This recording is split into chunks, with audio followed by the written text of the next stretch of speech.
Okay so hello everyone welcome to our decent star classes. तो कैसे हैं यार आप सब? उम्मीद है सब बढ़िया होगा। और आपकी पढ़ाई लिखाई कैसी चल रही है यार?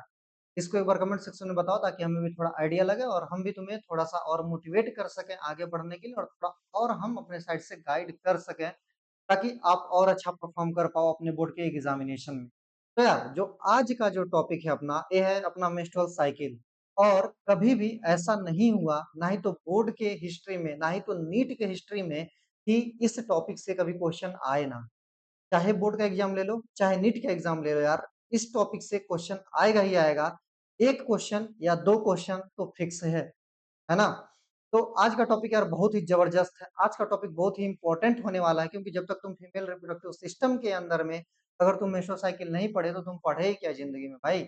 इसलिए चलो आज का हम बिल्कुल भी टाइम बर्बाद ना करते हुए हम डायरेक्ट अपना जंप कर जाते हैं किस पे, एनसीईआरटी पे। और एनसीईआरटी के पेज में देखते हैं क्या लिखा हुआ मेट्रो साइकिल के बारे में, एनसीईआरटी का क्या विचार है मेट्रो साइकिल के बारे में, एनसीईआरटी क्या कहना चाहती है। आज हम इन सारे बातों पे यार चर्चा करेंगे। तो देखो, डायरेक्ट हम इसको एनसीईआरटी से ना पढ़ते हुए थोड़ा सा हम इसको अलग तरीके से पढ़ेंगे, है ना? क्योंकि डिसेंट स्टार का तरीका हमेशा थोड़ा अलग हुआ करता है।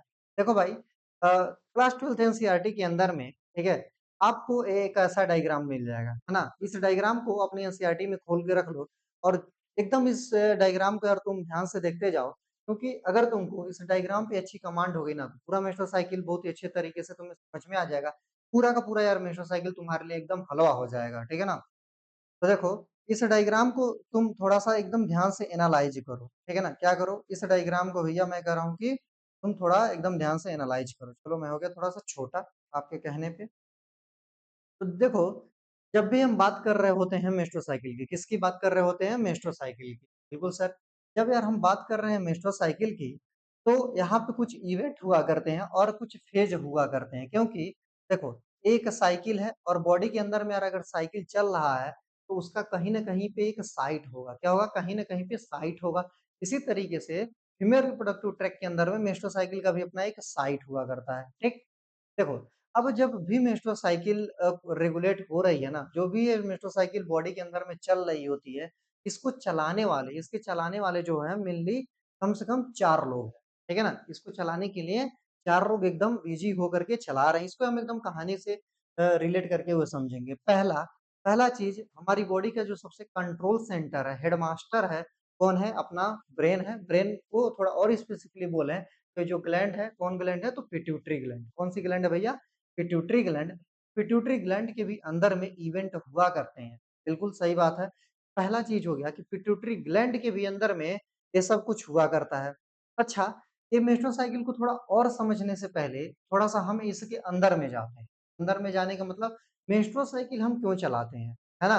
मेट्रो साइकिल क्या करते हैं, हम क्यों चलाते हैं? मेट्रो साइकिल का यूज़ क्या है? ठीक है ना? फीमेल बॉडी के अंदर मेट्रो साइकिल ना हो तो क्या होगा? देखो, जब भी प्यूबर्टी आती है तो मेस्ट्रुअल साइकिल स्टार्ट हो जाता है। इसको बोलते हैं मीनार्के, ठीक है? मीनार्क बोलते हैं। समझ में आया क्या? मीनार्क बोल रहे हैं, ठीक? अब देखो, मेस्ट्रुअल साइकिल का मेन एम क्या है? मेस्ट्रुअल साइकिल का अगर हम मोटी-मोटा एक बार आइडिया लेते हैं, देखो, जैसे कि घर में एक नई-नवेली दुल्हन आने वाली है ना, ठीक है ना? जैसे घर में अगर एक नई-नवेली दुल्हन आती है, तो पूरा क्या करते हैं? पूरी शादी की तैयारी सारे घर वाले एकदम जुट जाते हैं, ठीक है ना? इसी तरीके से जब मेट्रो साइकिल आने वाला होता है ना, तो ये पूरे के पूरे जितने भी ऑर्गन्स हैं, मतलब जो ये मेन है ना, जो मेन ग्लैंड है अपने, ठीक है ना? ये सब क्या हो जाते हैं? इन्वॉल्व हो जाते हैं और पूरा तैयारी करते हैं, ठीक? तैयारी क्यों कर रहे हैं? क्योंकि देखो, घर के अंदर में कोई मेहमान आने वाला है। मेहमान बोले तो देखो, मेट्रो साइकिल इसलिए चल रहा है क्योंकि वो ओवा को रिलीज़ कर सके, ठीक है ना? सेकेंडरी oocyte को प्रोड्यूस कर सके। समझ में आया क्या? हमें प्रोड्यूस क्या करना है भैया? तो हमें प्रोड्यूस करना है किसको? इस सेकेंडरी oocyte को। देखो, हमें प्रोड्यूस करता है ना है सेकेंडरी oocyte को। अब सेकेंडरी oocyte को प्रोड्यूस करने के लिए ही ये मेट्रो साइकिल चलता है। बिल्कुल सही बात है। देखो, अब इस सेकेंडरी oocyte के साथ कौन मिल जाएगा? स्पर्म मिलेगा कि नहीं? बिल्कुल सर, स्पर्म मिलेगा सेकेंडरी oocyte के साथ, और क्या बनेगा? जाइगोट बनेगा। अब देखो, जाइगोट बना तो मतलब कुल मिला-जुला करके हमको बेबी बनाना है। क्या बनाना है? बेबी बनाना है, चाहे बेबी गर्ल्स हो, चाहे बेबी बॉय हो। इसमें हम लिंग का कोई भेद नहीं करेंगे, ठीक है ना? तो देखो, चाहे बेबी गर्ल्स हो, चाहे बेबी बॉय हो, इन दोनों को बनाना है, ठीक है ना? मतलब घर के अंदर में देखो, एक सुंदर सा अपने मेहमान आने वाला है। अब इसके लिए इस बात के लिए सोचो अच्छी तैयारी करनी पड़ेगी कि नहीं? बिल्कुल अच्छी तैयारी करनी पड़ेगी। इसीलिए ये मेट्रो साइकिल चलता है। समझ में आया क्या? इसीलिए मेट्रो साइकिल पूरा का पूरा चलता है। अब देखो तैयारी कहाँ-कहाँ पे होती है और कौन-कौन से ऑर्गन हैं जो एक्टिवली पार्टिसिपेट कर रहे हैं पूरी-पूरी तैयारी कराने के लिए। तो पहला देख लो भैया, पहला तो हो गया अपना पिट्यूटरी ग्लैंड। कौन हो गया भाई? पहला हो गया अपना पिट्यूटरी ग्लैंड, ठीक? पिट्यूटरी ग्लैंड मैंने बता दिया क्योंकि ब्रेन जो है ये हेडमास्टर है, यही तो सीपीयू, यही कंट्रोलर है, यही प्रोसेसर है, इसलिए पहला हो गया पिट्यूटरी ग्लैंड। अच्छा सर, सेकेंडरी oocyte कहाँ से रिलीज होता है? ओवरी के अंदर से। तो दूसरा जो है ओवरी के भी अंदर में चेंज होगा, मतलब ओवरी के भी अंदर में प्रोसेस चलेगा, तो जिसको बोलते हैं हम ओवरियन इवेंट, ठीक? ओवरी के अंदर में हो गया, पिट्यूटरी ग्लैंड के अंदर में हो गया और हो गया अपना कहाँ पे? यहाँ यूटेरस के अंदर में, ठीक है ना? यूटेरस के अंदर में।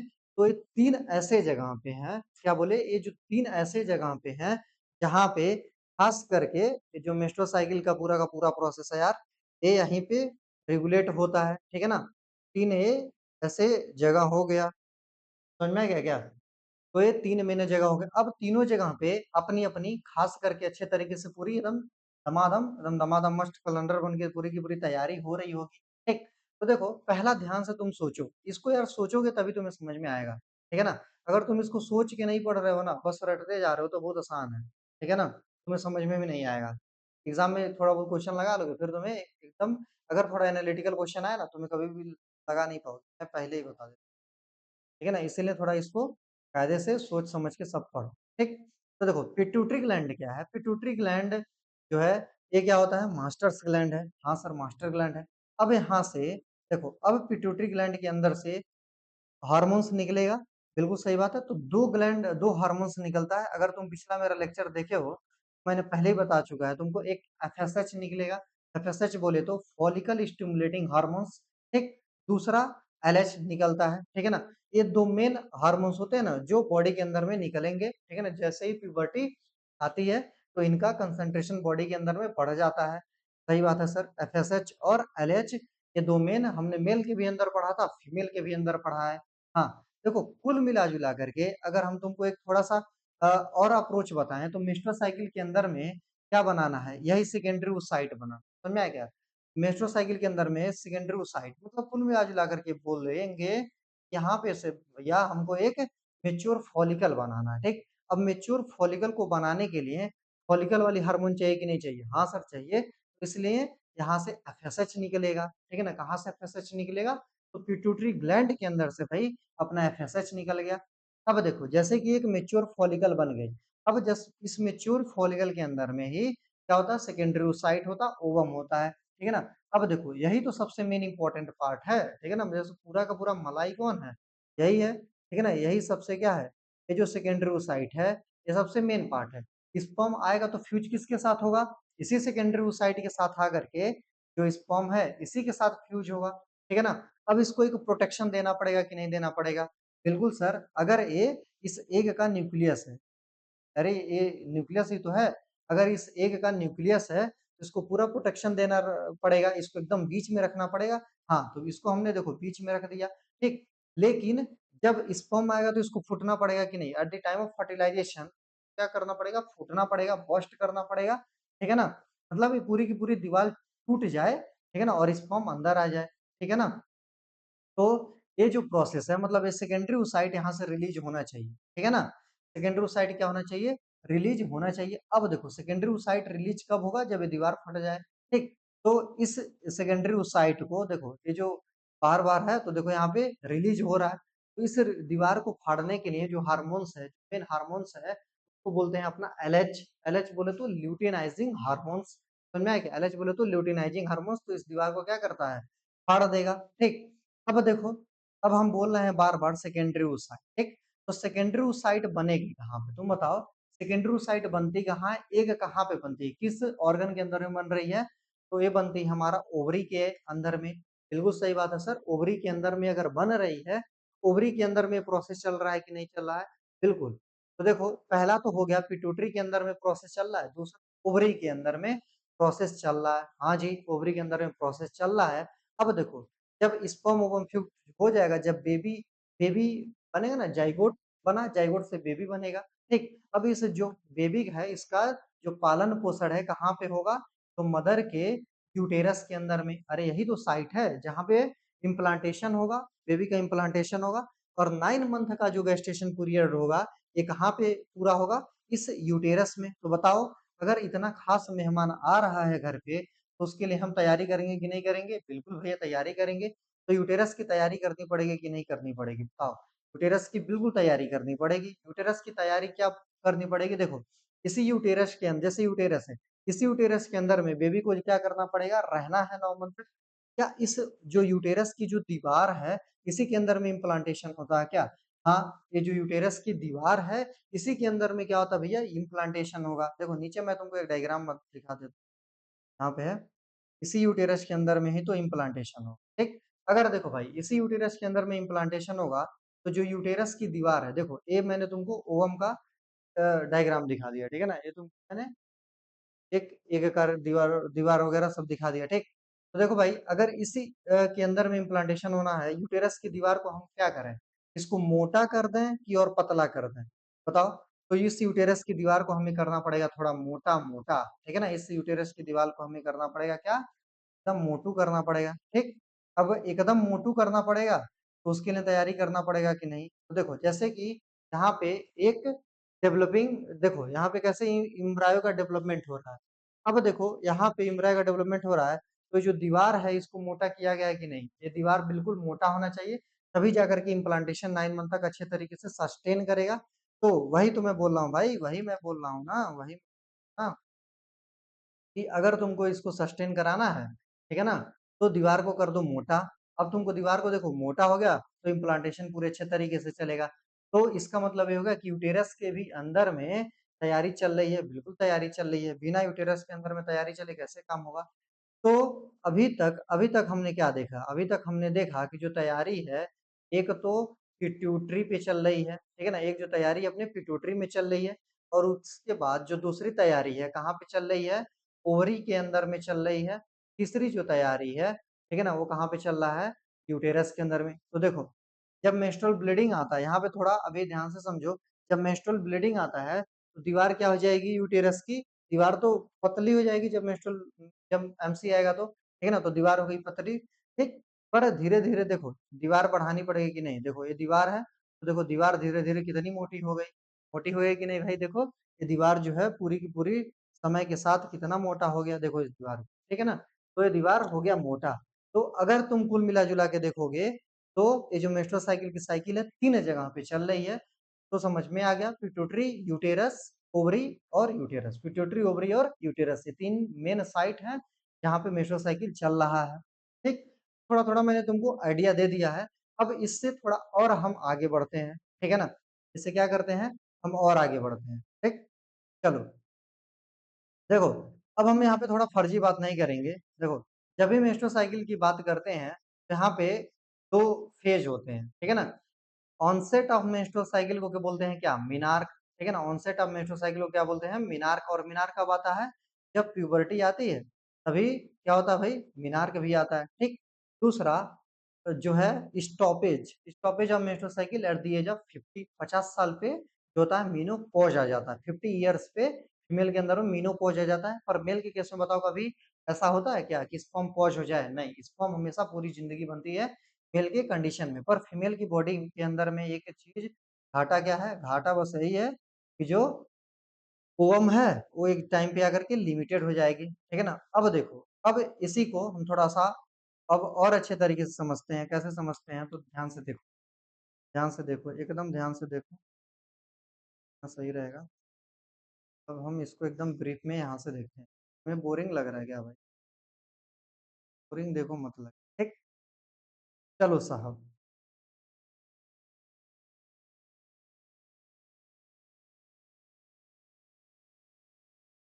जस्ट ओके, चलो भाई, आगे बढ़ते हैं, ठीक?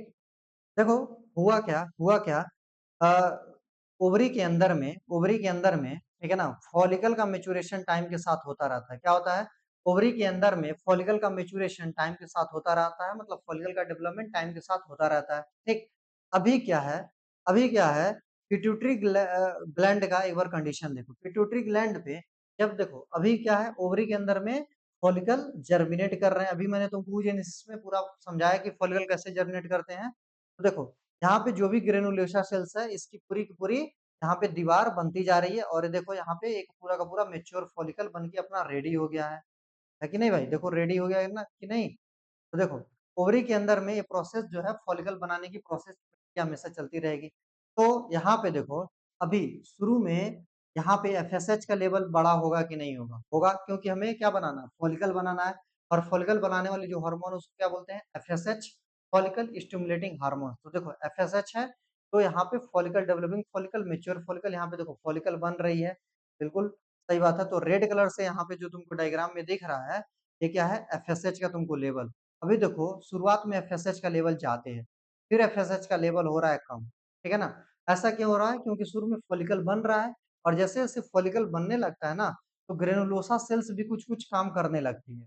समझ में आ गया ना? ग्रेनुलोसा सेल्स भी कुछ-कुछ काम करने लगते हैं, और ग्रेनुलोसा सेल्स तेजी से थोड़ी बढ़ने लगती है। एक बार जैसे इसको बूस्ट मिल गया ना, तो धीरे-धीरे थोड़ा और प्रोसेस फास्ट हो जाता है, ठीक? तो एफएसएच बढ़ा है, पर धीरे-धीरे जैसे-जैसे इमैच्योरिटी की तरफ जा रहा है, तो अब उतना ज़्यादा ग्रेनुलोसा ऐड करना नहीं है, इसीलिए एफएसएच का लेवल क्या हो गया है, कम। ठीक है ना? समझ में आया क्या? इसीलिए एफएसएच का लेवल तुमको यहाँ पे क्या हो गया है, कम। आगे बढ़ जाते हैं। आगे देखो अगला, अगला क्या है, अभी देखो ओवरी को ऐसा थोड़ी है कि यहाँ पे देखो रप्चर कर देना है, रप्चर नहीं करना ना भाई। देखो ओवरी को यहाँ पे हम लाइटर यूज़ कर सकते हैं। अच्छा रहेगा। देखो ओवरी को हमें ऐसा थोड़ी है कि रप्चर कर देना है, ठीक? तो शुरुआत में ये जो कंसंट्रेशन है, ये किसका है, एलएच का है। एलएच बोले तो ल्यूटिनाइजिंग हार्मोन्स, और ल्यूटिनाइजिंग हार्मोन्स का टाइम कब आएगा? देखो धीरे-धीरे जैसे-जैसे फॉलिकल मैच्योरिटी की तरफ जा रहा है, अब ल्यूटिनाइजिंग हार्मोन्स का काम भी बढ़ेगा। तो यहाँ पे पिट्यूटरी हार्मोन्स क्या कर रहा है, धीरे-धीरे एलएच का लेवल बढ़ाता गया। देखो एलएच का लेवल धीरे-धीरे बढ़ता गया है। फिर एक ही दिन ऐसा आया, क्या आया? फिर एक दिन ऐसा आया, एक दिन वो कौन-सा दिन है मैं बताऊँगा, ठीक है ना? Mid of the menstrual cycle में देखो, ठीक है ना? तो उसी दिन क्या हो गया, एलएच का लेवल एकदम स्पाइक कर गया, एलएच का लेवल अचानक से बढ़ गया, और इस अचानक से बढ़े हुए एलएच लेवल को बोलते हैं एलएच सर्ज। क्या बोलते हैं भैया? इसको बढ़ते बोलते हैं हम एलएच सर्ज, मतलब कि यहाँ पे आ गया है एलएच सर्ज, ठीक? देखो, यहाँ पे एफएसएच का भी लेवल बढ़ा है, ऐसा नहीं है कि केवल एलएच का ही लेवल बढ़ा है, यहाँ पे दोनों का लेवल बढ़ा है, एफएसएच का भी बढ़ा है और एलएच का भी बढ़ा है। तो एक क्वेश्चन पूछ सकता है कि mid of the menstrual cycle में एफएसएच और एलएच दोनों का लेवल बढ़ता है कि किसी एक का? तो आंसर क्या आ जाएगा कि एफएसएच हो चाहे एलएच हो, इन दोनों का लेवल क्या होता है भैया? बढ़ता है mid of the menstrual cycle में। अच्छा, अगला क्वेश्चन सुनो, अगला क्वेश्चन ये होता है कि mid of the menstrual cycle के अंदर में एलएच एलएच जो है, ये एफएसएच से 2 से 3 गुना, या फिर एफएसएच एल एलएच जो है, ये एफएसएच से ज़्यादा सीक्रेट आउट होता है। तो सही बात है, देखो mid of the menstrual cycle में जो क्या है, एलएच, जो एलएच का कंसंट्रेशन है, एफएसएच से ज़्यादा होता है, मतलब मेनी फोल्ड, ठीक है ना? 6 टू 8 टाइम्स फोल्ड में ये एफएसएच बाहर रिलीज़ हो जाता है यहाँ पे, ठीक है ना? अब देखो, अब ये चीज़ तुमको समझ में आ गया ना कि पिट्यूटरी वाला और ओवेरियन हार्मोन, यहाँ तक समझ में आया क्या? चलो, थोड़ा-सा हम इसको और आगे बढ़ते हैं, ठीक है ना? अभी इस ग्राफ को तुम छोड़ दो, ठीक है ना? अभी तुम क्या करो, इस ग्राफ को छोड़ दो, अभी तुम इस ग्राफ पे आओ, ठीक? अब देखो यूटेरस के अंदर में इवेंट क्या चल रहा होता है, ठीक है ना? यूटेरस के अंदर में इवेंट बहुत आसान है। देखो, शुरू में क्या हो जाएगा, जैसे कि किसी का मान लो मेंसेस आया, ठीक है ना? जैसे किसी का क्या हो गया, ब्लीडिंग स्टार्ट हो गई, तो शुरू की जो ये ब्लीडिंग वाली फेज़ है ना भाई, अभी हम फेज़ अलग से पढ़ेंगे, पर अभी हम इसको ध्यान से देखते हैं। थोड़ा-सा लेक्चर ये लंबा होगा, ठीक है ना? तो देखो शुरू में जो ब्लीडिंग आती है उसको बोलते हैं मेंसेस। क्या बोलते हैं भाई? मेंसेस, ठीक है ना? जैसे ही एमसी स्टार्ट हुआ तो जो ब्लीड आता है उसको बोलते हैं मेंसेस। अब देखो भाई क्या है, इस मेंसेस के अंदर में, किसके अंदर में? इस मेंसेस जब आएगा, तो इसकी जो यूटेरस है, इसकी अंदर वाली लाइनिंग बोले तो पेरीमीटर, मायोमीटर, एंडोमेट्रियम, यही अंदर वाली होती है ना, 3 लेयर होता है, आउटर पेरीमीटर, मिडल मायोमीट्रियम और अंदर वाला इनर और ग्लैंडुलर एंडोमेट्रियम होता है। इस एंडोमेट्रियम की वॉल जो होती है डिग्रेड हो जाएगी, यही झड़-झड़ करके एमसी के दौरान में बाहर निकलती है, ठीक? तो देखो इस मेंसेस यहाँ पे आ गया है, ठीक है ना? तो जब मेंसेस आया है तो देखो, जैसे मेंसेस आया है तो यहाँ पे देखो यूटेरस की जो दीवार है पतली हो गया कि नहीं हो गई? देखो यूटेरस की दीवार हो गई है पतली, ठीक? अब जैसे ही मेंस्ट्रुअल साइकिल खत्म होगा, ठीक है ना? फिर दीवारें बनना शुरू हो जाएगी, ठीक है ना? फिर क्या हो जाएगा दीवारें बनना अगेन से ये दीवार बनना शुरू हो जाता है, ठीक है ना? और यूटेरस की जो एंडोमेट्रियम है ये और मोटी हो जाएगी और मायोमेट्रियम थोड़ी और मस्कुलर हो जाएगी, मतलब ये दीवार फिर बनना शुरू हो जाएगा। तो तुमको ये चीज़ तो समझ में आ गया, अब आगे बढ़ते हैं, ठीक है ना? अब आगे क्या बढ़ते हैं, इसी में आगे देखो, इसी डायग्राम के अंदर में आगे, ठीक है ना? ज़्यादा ऊपर नहीं जाना है, ठीक? जस्ट अ सेकंड थोड़ा-सा मैं इसको मिटा दूँ। कहाँ गया मिटाने? मिटाने वाला तो खो गया था, ठीक है ना? मेरा सारा डिस्प्ले आगे है इसलिए मैं इसमें देखते रहता हूँ कि am I audible and visual clearly और नॉट। तो देखो भाई, यहाँ पे डेवलपिंग फॉलिकल है, यहाँ पे देखो फॉलिकल धीरे-धीरे कितना ज़्यादा डेवलप हो रहा है, ठीक? अब ध्यान से सुनना, जैसे कि फॉलिकल है जी, इसके ऊपर है जो बूंदा-बूंदी, बूंदे-बूंदे, बूंदे-बूंदे बना हुआ है ना, ये सब जो सेल्स हैं, इसको बोलते हैं हम ग्रेनुलोसा सेल। क्या बोलते हैं? Granulosa cells. क्या बोलते हैं भाई? इसको बोलते हैं ग्रेनुलोसा सेल्स। तो ग्रेनुलोसा सेल्स क्या होता है इसके बारे में देखो। तो ग्रेनुलोसा सेल्स जो है इसके बाहर में डिपॉजिट होना शुरू हो जाएगा। मतलब जो एक है ना एंड्रोसाइट अभी तो खैर बाद में बनेगा। तो जो डेवलपिंग फॉलिकल है इसमें क्या होता है ऐसे-ऐसे ग्रेनुलोसा सेल ऐड ऑन होना शुरू हो जाते हैं। ठीक? तो देखो ये जो ग्रेनुलोसा सेल्स होती है ना भाई, ये जो ग्रेनुलोसा सेल्स होती है ये थोड़ा-थोड़ा अमाउंट में एस्ट्रोजन और मतलब ज़्यादातर अमाउंट में एस्ट्रोजन सिक्रेट करता है, ठीक है ना? ये जो ग्रेनुलोसा सेल्स होती है क्या सिक्रेट करती है? खूब ज़्यादा एस्ट्रोजन सिक्रेट करता है, ठीक? इसके बाद आगे देखो ये ज़्यादा से ज़्यादा एस्ट्रोजन सिक्रेट कर देगा ग्रेनुलोसा सेल। शुरू में देखो यहाँ पे एस्ट्रोजन का लेवल क्या है? कम है। इससे भी कम लेवल है प्रोजेस्टेरॉन का। क्या है? यहाँ पे देखो एस्ट्रोजन तो का लेवल ऊपर है और इससे भी कम लेवल किसका है? प्रोजेस्टेरॉन का। तो क्या कभी सोचा है क्या कि एस्ट्रोजन और प्रोजेस्टेरॉन का लेवल में ऐसे क्यों? क्यों नहीं प्रोजेस्टेरॉन ऊपर बना दिया, एस्ट्रोजन नीचे बना दिया, ठीक है ना? तो देखो, हम पहली चीज़ तो यहाँ पे क्या करा रहे हैं, फॉलिकल को जर्मिनेट करा रहे हैं, ठीक है ना? तो जो फॉलिकल जर्मिनेटिंग फॉलिकल है, मतलब जो ग्रेनुलोसा सेल्स होते हैं, ये अपने अंदर से एस्ट्रोजन सेल्स, एस्ट्रोजन हार्मोन्स खूब ज़्यादा निकालते हैं, इसलिए यहाँ पे एस्ट्रोजन का अमाउंट है ज़्यादा, ठीक? दूसरा आंसर सुनो, ये जो प्रोजेस्टेरॉन है, क्या है? ये जो प्रोजेस्टेरॉन है, अगर इसका लेवल कम नहीं रहेगा ना, तो एमसी नहीं आएगा, ठीक है ना? इसीलिए एक क्वेश्चन और आया करता है, एग्ज़ाम में कई बार क्वेश्चन पूछता है कि लैक ऑफ मेंस्ट्रुएशन, क्या क्वेश्चन पूछता है कि लैक ऑफ एमसी, ठीक है ना? इज़ ड्यू टू, मतलब एमसी का जो लैक हुआ किसकी वजह से हुआ है? तो प्रोजेस्टेरॉन की वजह से हो रहा है, ठीक है ना? तो देखो अगर प्रोजेस्टेरॉन का लेवल कम है, इसीलिए एमसी क्या होती है? लैग कर जाती है, ठीक है ना? इसलिए भी यहाँ पे देखो प्रोजेस्टेरॉन का लेवल कम है और एस्ट्रोजन का लेवल ज़्यादा है। अब जैसे-जैसे फॉलिकल मैच्योरिटी की तरफ जाएगा, क्या बोला? जैसे-जैसे फॉलिकल मैच्योरिटी की तरफ जाएगा, जैसे-जैसे ग्रेनुलोसा सेल्स और ज़्यादा बढ़ते जाएँगे, तो ग्रेनुलोसा सेल्स क्या सीक्रेट करता था? तो एस्ट्रोजन सीक्रेट करता था कि नहीं भाई? बिल्कुल सर एस्ट्रोजन करता था। तो यहाँ पे देखो एस्ट्रोजन का अमाउंट बढ़ता जाएगा। धीरे-धीरे, धीरे-धीरे देखो एस्ट्रोजन का अमाउंट बढ़ गया है और जिस दिन ओवुलेशन हुआ, क्या हुआ है? जिस दिन ओवुलेशन हुआ, ओवुलेशन बोले तो एकदम mid of the menstrual cycle, यहाँ पे तुमको डेट दिखाई दे रहा है ना 13 और 14 बीच का कौन-सा होता है? 14-30 टोटल मेंस्ट्रुअल साइकिल का जो ड्यूरेशन है कितना दिन का होता है लगभग 28 टू 29 डे, तो इसका आधा कितना हुआ? लगभग 14-30 मतलब कि जो mid of the menstrual cycle होता है, उसी टाइम पे उसी दिन में क्या होता है? ओवुलेशन होता है, ठीक? और जैसे ही ओवुलेशन होता है, तो किसकी हार्मोन्स की वजह से होता है? एलएच के एलएच हार्मोन्स के इंक्रीज लेवल की वजह से, मतलब कि जब एलएच का सर्ज होता है तभी क्या होता है भैया ओवुलेशन होता है। जब एलएच का सर्ज होता है तो क्या होता है तभी जाकर के ओवुलेशन होगा, ठीक? तो यहाँ पे देखो एस्ट्रोजन का अमाउंट धीरे-धीरे अचानक से कितना तेजी से बढ़ गया है, ठीक? तो ओवुलेशन जब होगा तो एस्ट्रोजन के अमाउंट अचानक से अपना रफ्तार पकड़ लेगा, ठीक है ना? और प्रोजेस्टेरॉन का भी कोई काम है नहीं, तो देखो प्रोजेस्टेरॉन धीरे-धीरे चलता रहेगा, ठीक? अब देखो यहाँ पे ओवुलेशन हो गया, ओवुलेशन हो गया तो क्या रिलीज हुआ है? देखो ओवुलेशन हुआ है तो यहाँ पे ओवम रिलीज हुआ होगा कि नहीं? ठीक है ना? ओवम ना बोल के हम थोड़ा इसको और अच्छे से बोल सकते हैं, यहाँ पे रिलीज हुआ अपने पास सेकेंडरी oocyte, क्या रिलीज हुआ भैया? तो सेकेंडरी oocyte, ठीक है ना? तुम छोटे बच्चे तो है नहीं कि हर एक चीज लिखना पड़े, तो देखो जब भी ओवुलेशन हो रहा है तो यहाँ पे रिलीज होगा क्या?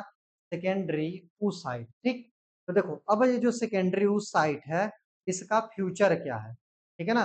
ये जो सेकेंडरी oocyte रिलीज हुआ है इसका फ्यूचर क्या है? वो बोलते हैं ना मुर्गी क्या जाने अंडे का क्या होगा लाइफ मिलेगी या फिर तवे पे फ्राई होगा। तो वही हाल यहाँ पे है कि जो ये सेकेंडरी उस साइड रिलीज हुआ है, इसका फ्यूचर क्या है, ठीक? देखो, अगर स्पर्म पहुंचा, ठीक है ना, अगर स्पर्म पहुंचा तो जो लेडी है क्या हो जाएगी, प्रेग्नेंट हो जाएगी, ठीक है ना, लेडी जो है प्रेग्नेंट हो जाएगी। फिर उसके बाद क्या होगा, जो लेडी है प्रेग्नेंट हो जाएगी, तो उसके बाद क्या काम है, ठीक है ना, सेकेंडरी oocyte का फिर फ्यूजन हो जाएगा, मतलब लेडी तो प्रेग्नेंट हो गई, ठीक। अगर मान लो स्पर्म जो है अब हर एक बार, जितनी बार हर एक फीमेल वैसे जो रही हर महीने के अंदर में मतलब वो पॉपुलेशन कर रही होती, ठीक है ना। तो देखो, जब स्पर्म नहीं पहुंचता है तो ये क्या हो जाता है, ये डीजनरेट हो जाएगा, क्या कर जाएगा, ये डीजनरेट हो जाएगा, ठीक। और एक चीज और देखो, जब ओवुलेशन हुआ ना तो यहाँ पे सेकेंडरी oocyte तो रिलीज हो गया, और सेकेंडरी oocyte रिलीज होगा और क्या बनता है साथ के साथ, तो डेवलपिंग कॉर्पस ल्यूटियम, ठीक है ना, यहाँ पे बन जाता है क्या, कॉर्पस ल्यूटियम। कॉर्पस ल्यूटियम क्या करता है भाई, कॉर्पस ल्यूटियम हेल्प करता है, ये क्या करता है, एस्ट्रोजन खूब ज्यादा रिलीज करता है, ठीक है ना, सॉरी, जो कॉर्पस ल्यूटियम है, यहाँ पे थोड़ा गलती हो गया, जो कॉर्पस ल्यूटियम है, ये जो होता है ये प्रोजेस्टेरॉन खूब ज्यादा रिलीज करता है, समझ में आया क्या, जो कॉर्पस ल्यूटियम है ये खूब ज्यादा अमाउंट में क्या रिलीज करता है, प्रोजेस्टेरॉन, ठीक। इसीलिए इस ग्राफ के अंदर में देखो, जैसे ही ओवुलेशन हुआ ना, तो ओवुलेशन के बाद जो प्रोजेस्टेरॉन का लेवल है ये अचानक से कूद पड़ा है, अरे कूद पड़ा है कि नहीं पड़ा है, बिल्कुल सर, कि जो प्रोजेस्टेरॉन का लेवल है तो ओवुलेशन के बाद अचानक से बढ़ गया है। तो ऐसा क्यों हुआ, ऐसा इसीलिए हुआ है क्योंकि ये जो कार्पस ल्यूटियम है ये खूब ज्यादा अमाउंट में प्रोजेस्टेरॉन बनाती है, ठीक है ना, प्लस साथ ही में थोड़ा थोड़ा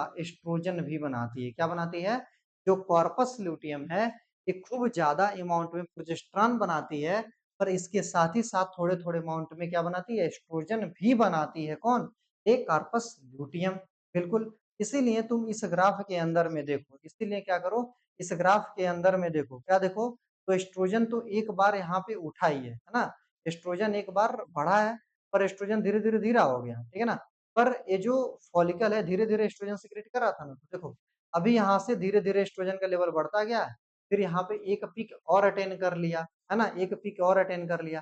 देखो, इस एस्ट्रोजन और इस प्रोजेस्टेरॉन के अंदर में एकदम सोच के बताना भाई, ठीक है ना, इस एस्ट्रोजन और इस प्रोजेस्टेरॉन के अंदर में कौन से जो दो हार्मोन्स होते हैं, कौन से हार्मोन्स है कि जिसका डबल पीक आया है, 2 बार पीक अटेन किया है, तो कौन है, एस्ट्रोजन है। एस्ट्रोजन का देखो एक बार यहाँ पे पीक आया है, दूसरी बार यहाँ पर भी इसका पीक आया है।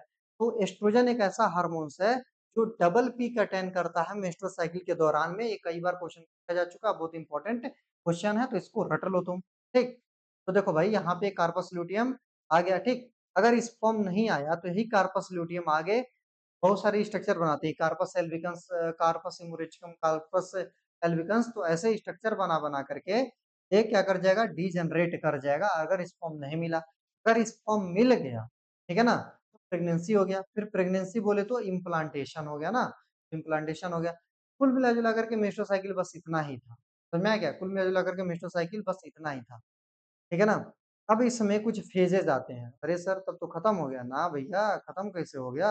अब इसके अंदर में थोड़ा फेजेस को समझ लेते हैं, अगर फेज को हम बहुत अच्छे तरीके से भाई समझ लिए ना, तो मान के चलो कि जो मेसोसाइकिल है इसका अपना आधा जो बीमारी है ना, ऐसे चुटकी में सॉल्व हो जाएगा, ठीक, चुटकी में सर सॉल्व हो जाएगा, हाँ भाई चुटकी में सॉल्व होता है, जस्ट, ठीक। देखो, इसमें क्या हम पढ़ा, अब दिखाते हैं तुमको, यहाँ पे यार कुछ फेज दिया हुआ है, ठीक है ना, कुछ फेज दिया है, इस फेज को एकदम ध्यान से देखो, ठीक। देखो, मेंस्ट्रुअल साइकिल में मान के चलो 4 फेज होते हैं, पहला होता है मेंस्ट्रुएशन, ठीक है ना, दूसरा होता है तुम्हारा फॉलिकुलर फेज, ठीक है ना, फॉलिकुलर फेज इसी को बोलते हैं प्रोलिफरेटिव फेज, ठीक है ना। अभी समझ में आ जाएगा, फॉलिकुलर क्यों नाम, क्योंकि फॉलिकल की ग्रोथ हो रही है। प्रोलिफरेटिव फेज क्यों, क्योंकि मेंस्ट्रुअल, इस मेंस्ट्रुएशन के टाइम पे देखो मेंसेस आ रहे हैं, ब्लीडिंग आ रही है, तो ये दीवार टूट के गिर रही है ना, तो इसको प्रोलिफरेट करना मतलब रीजनरेट करना है, इसीलिए ये जो फेज है follicular phase is also known as the proliferative phase, इसीलिए ये क्या हो गया है, प्रोलिफरेटिव फेज हो गया। अगला देखो, अगला यहाँ पे एकदम बीचों बीच में, ठीक है ना, मिड ऑफ द मेसोसाइकिल में यहाँ पे मेंशन नहीं किया है, पर यहाँ पे जो फेज है इसको हम ओवुलेशन फेज बोल सकते हैं, कोई बुराई नहीं है, ठीक है ना। इस फेज को हम OVULATION, ठीक है ना, इसको हम ओवुलेशन फेज बोल सकते हैं, या फिर ओवुलेटरी, ओवुलेटरी इसको फेज बोल सकते हैं। तीसरा देखो, तीसरा होता है अपना ल्यूटियल फेज। कौन सा फेज है? Luteal phase. ल्यूटियल फेज नाम ही सुन के समझ में आ रहा है कि यहाँ पे कार्पस ल्यूटियम का फॉर्मेशन होगा। क्या फॉर्मेशन होगा? कार्पस ल्यूटियम का फॉर्मेशन होगा। दूसरा देखो, दूसरा जो है ये है हमारा सेक्रेटरी फेज। सेक्रेटरी फेज बोले तो सेक्रेटरी फेज क्यों बोल रहे हैं?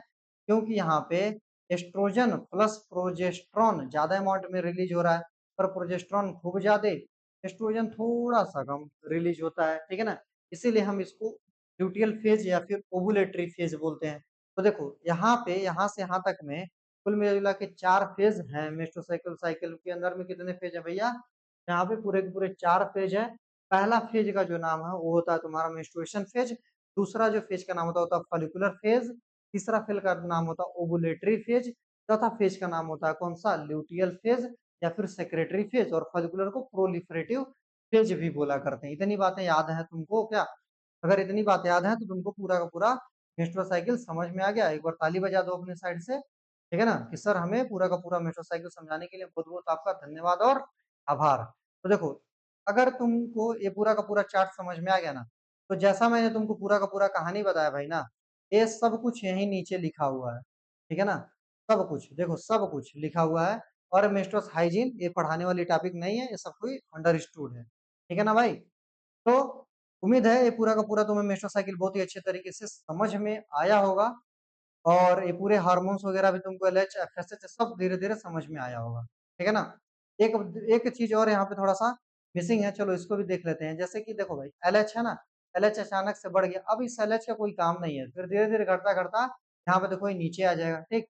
पर यहाँ पे देखो एफएसएच, अब अगला बहुत सारे फॉलोअर को ग्रो कराना ना, तो यहाँ पे देखो एफएसएच होगा, नीचे क्या होगा? एलएच होगा, ठीक है ना।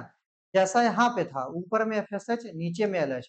कभी कभी एग्जाम के अंदर में इतना ही छोटा सा काट के दे देगा, बता देगा, कहेगा कि एफएसएच और एलएच बचाओ, और या फिर इधर का काट के दे देगा, बताएगा एफएसएच और एलएच बताओ। तो कैसे पता करोगे? इधर भी, इधर का जो ट्रेंड है वही इधर का भी ट्रेंड होगा, क्योंकि यहाँ पे मेट्रो साइकिल शुरू हुआ, अब बंद होकर के फिर आगे जा जाके के क्या होगा, ये फिर मेट्रो साइकिल शुरू होगा। इसीलिए यहाँ पे थोड़ी ग्राफ में तुमको सिमेट्री भी देखने के लिए मिल रही है ना भाई। चलो, आज का लेक्चर हम मान के चल रहे हैं तुम्हें बहुत ही अच्छे तरीके से समझ में आया होगा, ठीक है ना। और आ जाना चाहिए यार, ठीक है ना। इतना मेहनत से नहीं आएगा फिर तुम्हें कब आएगा, ठीक है ना। सारा जितना भी यहाँ से यार क्वेश्चन बन सकता है, मैंने तुमको सब कुछ समझा दिया। मैं एक बार देख लूँ कोई चीज छूट तो नहीं रही है यहाँ पे। तो मेरे हिसाब से यार कोई भी चीज छूट नहीं रही है, ठीक है ना। सारा का सारा चीज मैंने यार समझा दिया है, और मैंने अपने साइड से कोशिश किया तुमको यार पूरा का पूरा अच्छे तरीके से समझाऊं। सर, चलो आज का लेक्चर हम यही खत्म करते हैं, मिलते हैं अगले लेक्चर में। Thank you, all the very best.